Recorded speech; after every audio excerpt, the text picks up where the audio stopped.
আশা করছি তোমরা সবাই ভালো আছো তো? নিশ্চয়ই ভালো আছো, আমিও ভালো আছি। গতদিনকে যে বাড়ির কাজটা দেওয়া হয়েছিল তোমরা কি সবাই করেছো? ঠিক আছে, ধন্যবাদ। বাড়ির কাজ করেছো, ধন্যবাদ। আজকে আমরা একটা বিষয় সবাই মিলেমিশে শেখবো। দেখো, আমি একটা বিষয় লিখছি বলে তোমরা সবাই থাকো।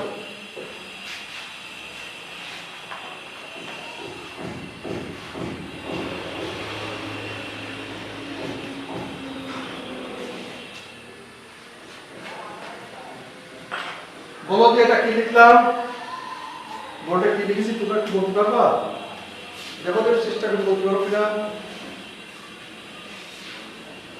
ঠিক আছে, আমি বলছি এটা একটা সমীকরণ। এটা কি? এটা একটা সমীকরণ। তোমরা কি সমীকরণ কি বলতে পারবা? সমীকরণটা কি দেখো তো, চেষ্টা করে বলতে পারো কিনা। ঠিক আছে, আমি বলছি সমীকরণটা কি। দেখো, আমরা জানি চলক প্রক্রিয়া চিহ্ন ও সমান চিহ্ন সংবলিত গাণিতিক বাক্যকে সমীকরণ বলে। চলকের একগাদৃষ্ট সমীকরণই আছে সরল সমীকরণ। সরল সমীকরণে এক বা একাধিক চলক হতে পারে। যেমন আমি একটা উদাহরণ দিচ্ছি, দেখো।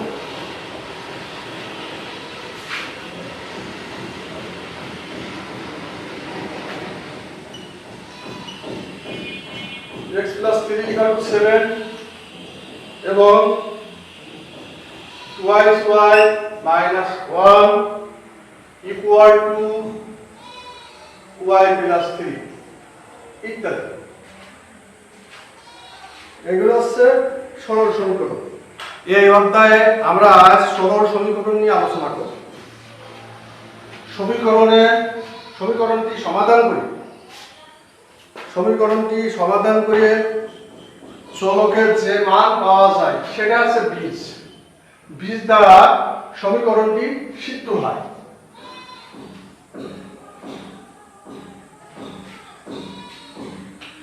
চলকের যে মান সমীকরণের উভয় পক্ষ বসায় গিয়ে যদি একই মান হয় সেটা হচ্ছে সমীকরণ সিদ্ধ হয়। আমরা আজকে এখানে পক্ষান্তর বিধি নিয়ে আলোচনা করব।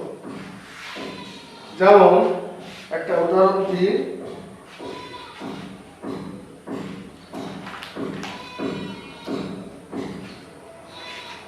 x plus 3 equal to 9 একটা সমীকরণ। এখানে পক্ষান্তর বিধিটা আছে এই সমীকরণের এক পক্ষ যে কোনো পক্ষকে এক পক্ষ থেকে যদি অন্য পক্ষে চিহ্ন পরিবর্তন করা হয় অপর পক্ষে স্থানান্তর করা হয় তাকে পক্ষান্তর বিধি বলে। এই পক্ষ থেকে কোনো সংখ্যা যদি এই পক্ষে নিয়ে দেওয়া হয় চিহ্ন পরিবর্তন হয় সেটা হচ্ছে পক্ষান্তর বিধি। যেমন বা সমীকরণে x equal to 9 plus 3 side change করলে -3 এটা হচ্ছে পক্ষান্তর বিধি। তাহলে বা x equal to 6 এই সমাধান অতএব সমাধান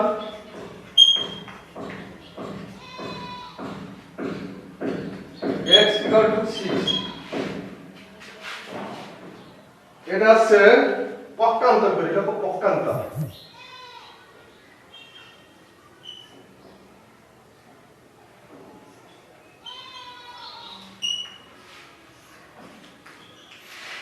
তাহলে কি তোমরা বুঝতে পেরেছো পক্ষান্তর কি?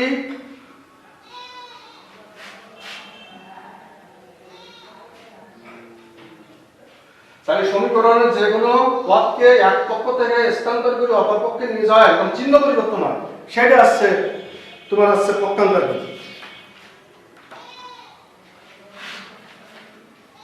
এইবারে দেখো, আজকে যোগের বর্জন বিধি দেখাবো।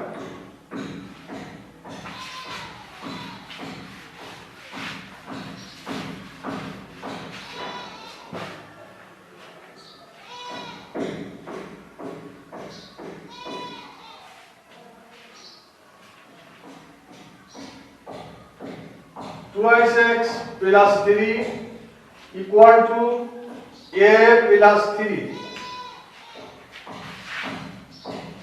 এখানে বর্জন বিধি এখানে একটা সমীকরণ এই সমীকরণে বা 2x plus 3 এখানে -3 দ্বারা বর্জন করি উভয় পক্ষকে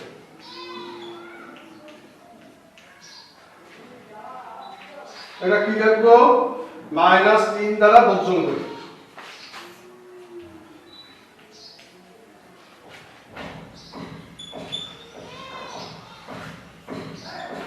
ऐसे বিষয় তাহলে এখানে আসছে সমীকরণ কি 2x plus a plus 3 minus 3 কেটে গেল plus 3 minus 3 কেটে গেল উভয় পক্ষে a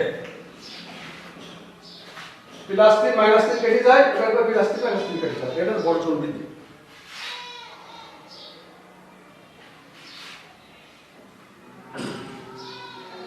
এইবারটা আজকে আমরা এটা আছে যোগের বর্জন বিধি এটা আছে যোগের বর্জন বিধি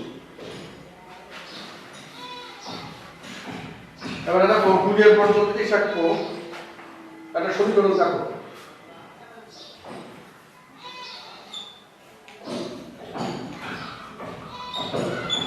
গুণের বর্জন বিধি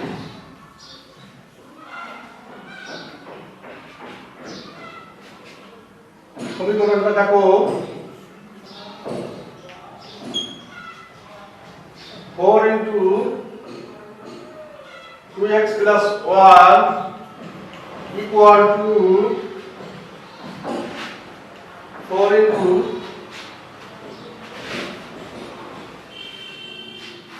4 into x minus 2 এই যে সমীকরণ আবার অনেক সময় কি করি উভয় পক্ষকে 4 দ্বারা কেটে উভয় পক্ষ কেটে দিই আগে মান থাকলে কেটে দিই এটা এইভাবে করা সবচেয়ে ভালো উভয় পক্ষকে 4 দ্বারা ভাগ করি তাহলে সমীকরণটা আসবে কি এই 4 এর কেটে গেল এই 4 এর কেটে গেল থাকতো কি অর্থাৎ 2x 1 x 2 এটা সমীকরণ ऐसा বিষয় গুণের বর্জন বিধি এটা আছে গুণের বর্জন বিধি এইবারটা আমরা সমাধান শুদ্ধি পরীক্ষা শেখ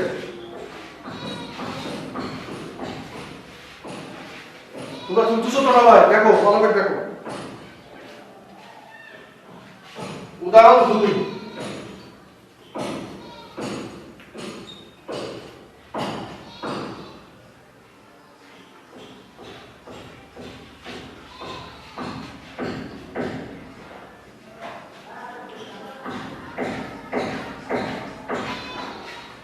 সমাধান করো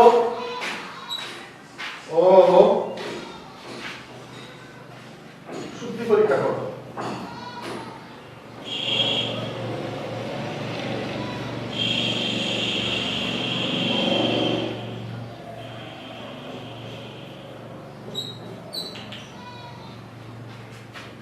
দেখো তোমরা সবাই খেয়াল করো অঙ্কটা দেখো 4y minus 5 equal to 2y minus 4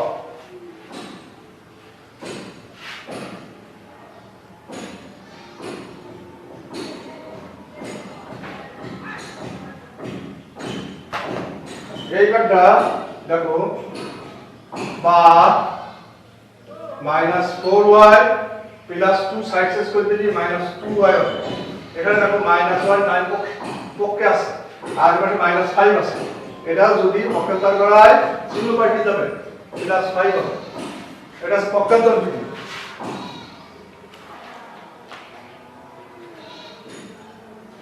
এখানে দেখো পক্ষান্তর বিধি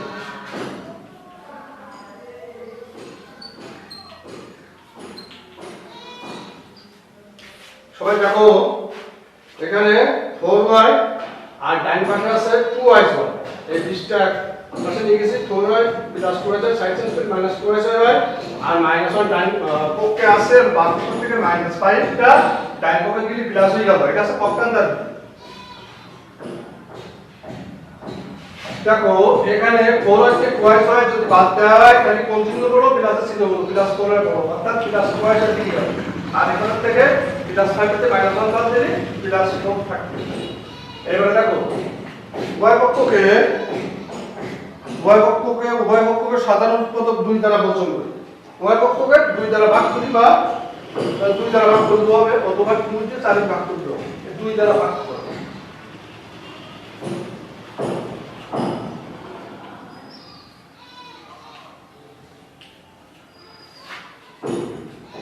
কেটে গেল 2 কে 2 2 থেকে 4 তাহলে থাকলো কি অতএব বা y কা অতএব y কা তাহলে সমাধান কি আসবে অতএব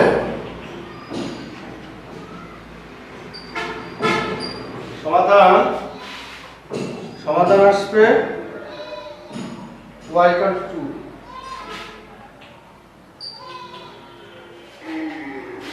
এবারে দেখো সমীকরণের যে বীজ বা মূল যেটা পাওয়া গেল ওটা যদি সমীকরণের বাম পক্ষকে বসায় যে মান হয় ডান পক্ষকে বসায় বা ডান পক্ষে বসায় যদি একই মান হয় সেটা আছে শুদ্ধি পরীক্ষা এখানে দেখো লেখা রয়েছে পৃষ্ঠা নম্বর 103 আমরা সমীকরণ সমাধান করে চলকের যে মান পাওয়া যায় একে বলে সমীকরণের মূল আর মূলটি দ্বারা সমীকরণ সিদ্ধ হয় অর্থাৎ চলকের ওই মান সমীকরণে বসায়া সমীকরণ বসাইলে সমীকরণ দুই পক্ষ সমান হবে সেটা হচ্ছে শুদ্ধি পরীক্ষা তাহলে এখন আমি এটাকে পাঠাবো বাম পক্ষ দেব শুদ্ধি পরীক্ষা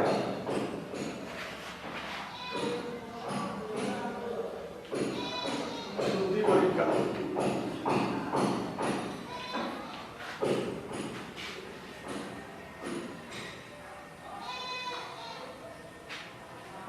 প্রদত্ত সমীকরণে y মান বসাই আছে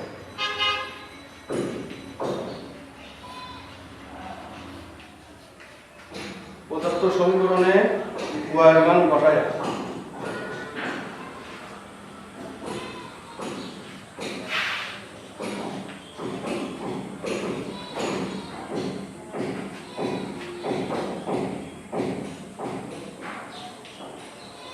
বসাই আপা এবারে দেখো বাম পক্ষ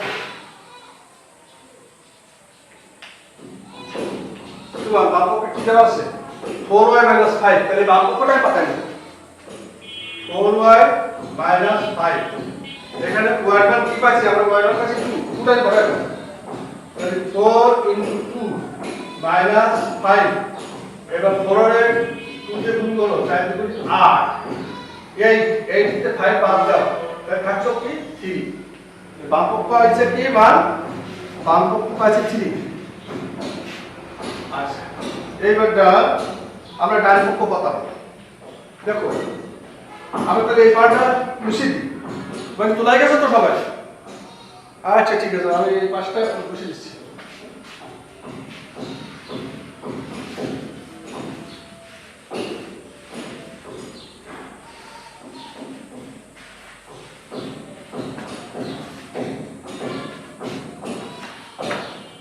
এবারে ডান পক্ষ পাতাবো দেখো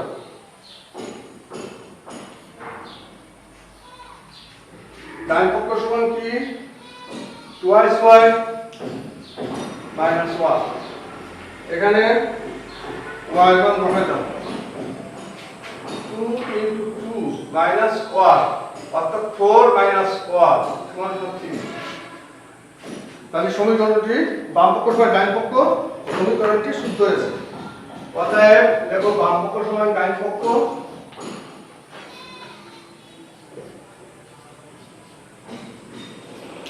বাম পক্ষ সমান ডান পক্ষ অর্থাৎ সমীকরণটি শুদ্ধ হয়েছে অতএব সমীকরণটি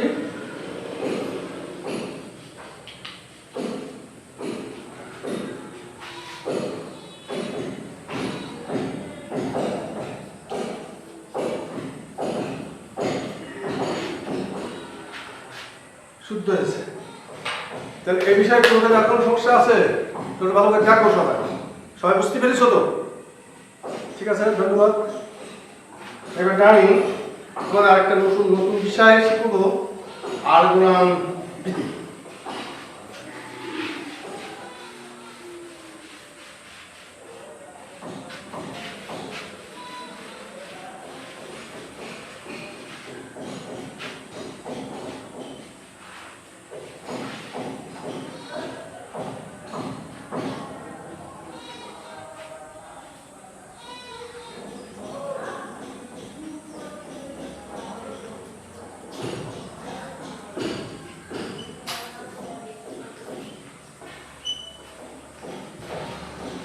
এটা হচ্ছে আর গুণন বিধি।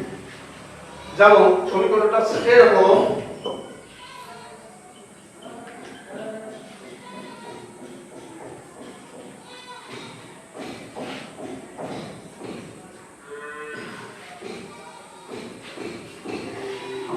এটা আছে আর গুণন বিধি থেকে। দেখো আর গুণন বিধিটা কি, বাম পক্ষের লবের সাথে ডান পক্ষের হরের গুণ ইকুয়াল বাম পাশের হরের সাথে ডান পাশের লবের গুণ করলে ওইটা হচ্ছে তোমার আর গুণন বিধি বলে।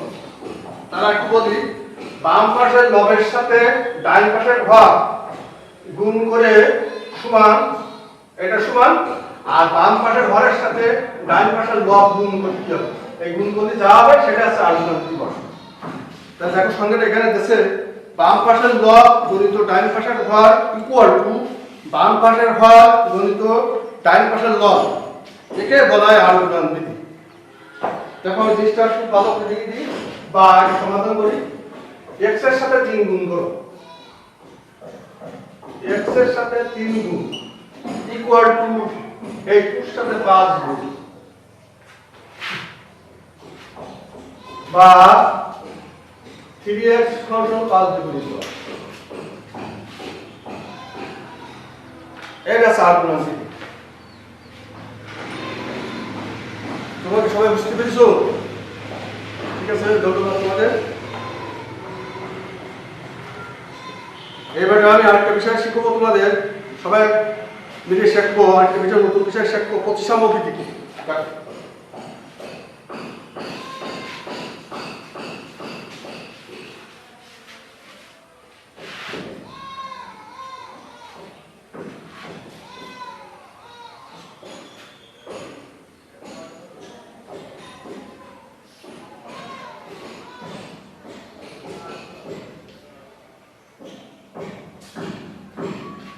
সমীকরণটা দেখো তোমরা সবাই, সমীকরণটা দেখি তোমরা প্রতিসাম্য বিধি বুঝতে পারবে।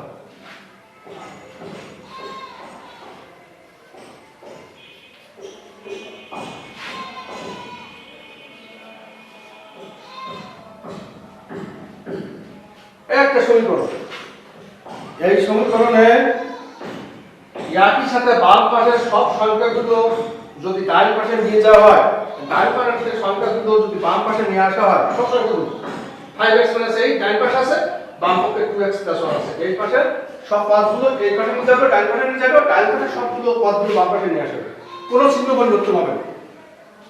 এটা আছে প্রতিসাম্য বিধি। দেখো এখানে সংজ্ঞাটা এইভাবে আছে, তোমরা ভালো করে দেখো পৃষ্ঠা নম্বর 106, প্রতিসাম্য বিধি। একই সাথে বাম পক্ষের সবগুলো পদ ডান পক্ষের সবগুলো পদ বাম পক্ষকে কোনো চিহ্ন পরিবর্তন না করে স্থানান্তরণ করাকে প্রতিসাম্য বিধি বলে।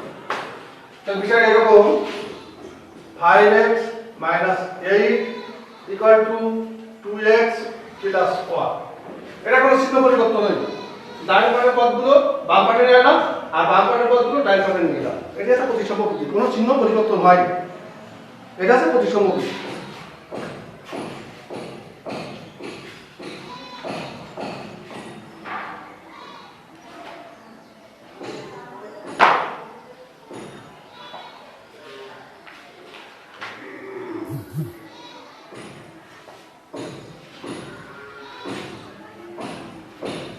তাহলে তোমরা এই যে আমি বিষয়গুলো বুঝলাম, এইগুলো বাড়ি দেখবা, আগামী দিন এইগুলো ভালো করে শিখে আসবা।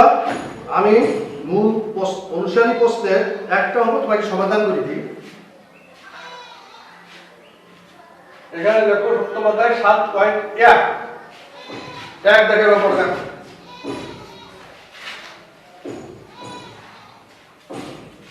7.1 অনুসারী 7.1।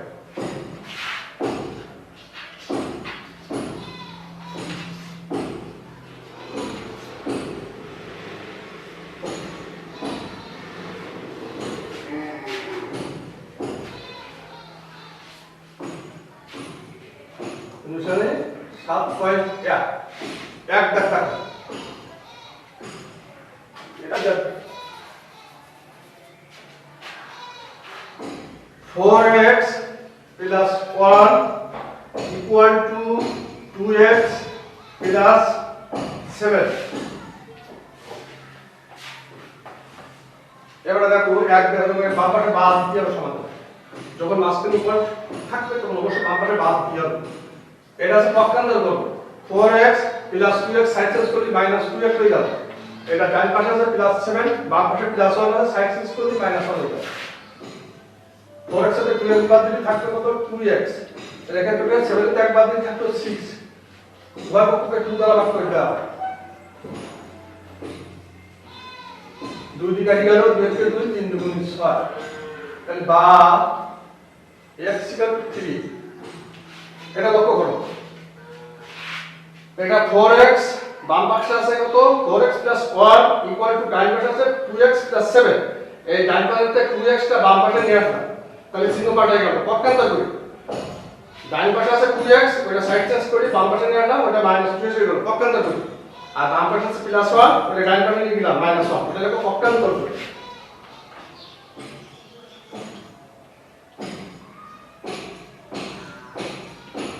এই বিষয়টা হচ্ছে তাহলে 4x এর 2x থাকলে বাদ দিলে থাকবে 2x আর 7 এর 1 বিয়োগ বাদ দিলে থাকবে +6। এখন উভয় পক্ষকে 2 দ্বারা ভাগ করে দাও। ওই এগুলো 2 দ্বারা ভাগ করি। তাহলে 2 2 করে গেল 6 এর 2 দিয়ে ভাগ দিলে 3 হয়। 6 এর 2 দিয়ে ভাগ দিলে 3 হয়। অর্থাৎ বা x = 3 লেখ অর্থাৎ সমাধান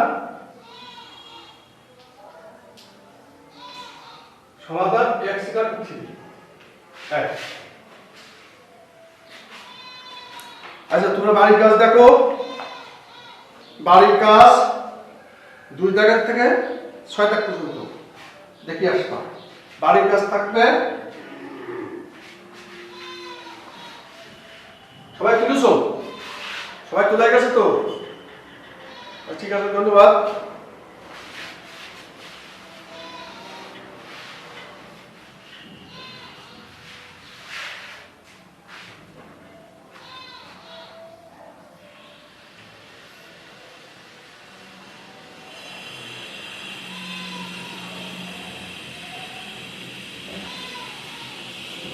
দুই থেকে 6 পর্যন্ত বাড়ির কাজ থাকবে 2 দাগ থেকে 6 দাগ পর্যন্ত। আচ্ছা তোমাদের সবাই ধন্যবাদ। তোমরা ভালো থাকো সুস্থ থাকো। আজকে